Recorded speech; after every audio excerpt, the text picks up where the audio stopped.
Je pense que je suis artiste parce que j'aime mettre en valeur des détails, des choses de la vie qu'on ne voit pas forcément. Je trouve que la cuisine ou le fait en fait, de nourrir n'est pas forcément assez mis en valeur, alors que c'est quand même un travail de longue haleine, de répétition et qui fait vraiment, qui nourrit littéralement un territoire. Et c'est de manière générale quand même assez, une profession assez féminine. Et donc je trouvais ça intéressant de mettre en valeur ces femmes-là, de connaître leur parcours et qu'est-ce qu'elles pensent de leur profession, comment elles l'envisagent. Mais il y a toujours cette petite inquiétude de « et si je ne trouve pas ce que je cherche ?» ou « et si je… » parce que c'est un projet participatif, donc « et si je ne trouve pas les personnes que j'intéresse et qui m'intéressent ?»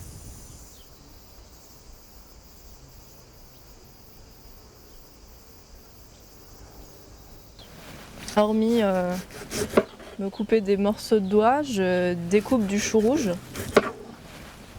pour les faire bouillir ensuite pendant 1 heure, ce qui va me donner une teinture bleue dans laquelle je vais placer des grandes bandes de tissu qui sont découpées aux dimensions d'une carte postale. Et ces bandes de tissu, qui vont être des teintures, seront des portraits en quelque sorte de femmes de la région qui font des choses en rapport avec la cuisine. Donc il y a une épicière, une boulangère, 2 restauratrices. Et il y a aussi des cueilleuses qui vont chercher des plantes sauvages et qui les cuisinent après. Ici c'est un chou rouge parce que c'est le chou rouge que j'ai acheté chez Flavie l'épicière. Mais sinon c'est des plantes que je vais aller cueillir dans la nature. J'aime bien l'idée que ça puisse faire ressortir le paysage qui est autour plutôt que d'attirer l'attention sur les motifs que j'aurais pu mettre à l'intérieur. Parce que finalement la couleur sera évocatrice en elle-même de la personne. J'aime bien l'idée d'utiliser des choses qu'on mange ou de parler des femmes qui cuisinent ou qui font de la cuisine dans la montagne, parce que finalement ce qu'on mange c'est un peu ce qu'on est, je trouve. Et c'est finalement ce type de profession, ce type de personnes qui font vivre les territoires. Pour beaucoup, il y a une transmission de savoir qui est orale ou écrite, mais la plupart du temps orale. Je trouve que c'est ça qui définit les sentiers. Par exemple, s'il y a des sentiers qui existent, c'est parce qu'on va y cueillir du thym, ou s'il y a des routes qui existent, c'est parce que on y transporte des denrées alimentaires pour nourrir sa famille. Le but c'est de faire une œuvre sur la transmission orale féminine, mais je sais pas trop comment le placer sans que ça fasse mièvre. Alors aujourd'hui on va préparer une teinture à base de charbon et de feuilles de noyer. Donc ce sera une teinture que je vais utiliser pour créer l'œuvre Shisato. Donc Shisato c'est la boulangère du village de Savoyant. Pour réaliser cette recette on aura besoin de feuilles de noyer, d'un plat assez large pour disposer les feuilles de noyer coupées, de quelques noix de Galles, de charbon filtré et bouilli pendant 1 heure, et d'une sardine. L'important c'est qu'elles ne sentent pas trop fort. Si elles sentent trop fort, c'est qu'elles sont déjà périmées. Donc on coupe grossièrement les feuilles de noyer pour qu'elles libèrent correctement leur tanin à la cuisson. Les noix de Galles sont disposées la plupart du temps sur des chênes. Et donc le chêne, en produisant cette excroissance, charge cette excroissance de tanin. Et donc le tanin, en cuisant et en s'oxydant, va produire un brun très coloré. Je remue. Nous attendons 1 heure, le temps que tous ces petits ingrédients ordinaires produisent une décoction extraordinaire.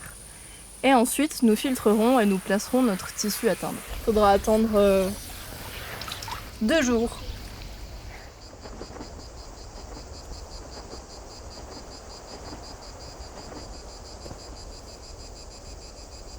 Les ingrédients du jour, ce sera des baies de guenièvre, des queues de tomates, des boutons de fleurs de rose trémière, une décoction au thym et au romarin, une pelle.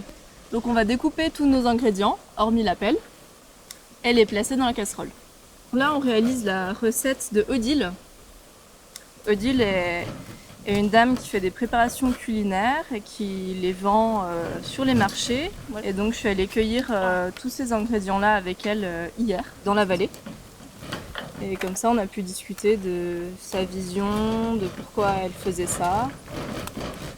Elle m'a raconté un peu d'où elle venait, son parcours de vie, les convictions qui l'animaient. Elle a une pratique qui est axée sur la cuisine responsable et intelligente locale.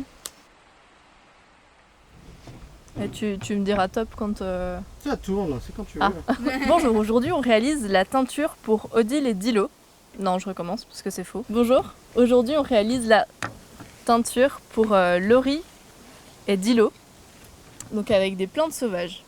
On a de la sauge sclarée, donc qui est la sauge des parfumeurs, de la sauge médicinale, des feuilles de figuier, de la vive éclair qui produit un sucre orange, des feuilles de prunier d'ornement, du bouillon blanc, quelques touffes de buis, des fleurs de carottes sauvages, une belle branche de laurier, attends ça je me souviens plus, des branches de fenouil sauvage, du millepertuis et pour finir du kénopode. Couper tous ces ingrédients en commençant des feuilles les plus dures aux feuilles les plus tendres par la suite. Il y en a, c'est Dilo qui me les a fait découvrir et d'autres c'est Laurie. Chacune a un peu ses plantes. Normalement c'est censé être assez lumineux et à la fois vert mais avec une touche de jaune, rayon de soleil et chaleur humaine. Et ces teintures seront par la suite pendues dans des arbres et vont flotter au vent pour donner une petite carte postale sensible pour inciter les gens à regarder leur environnement et qui façonne cet environnement.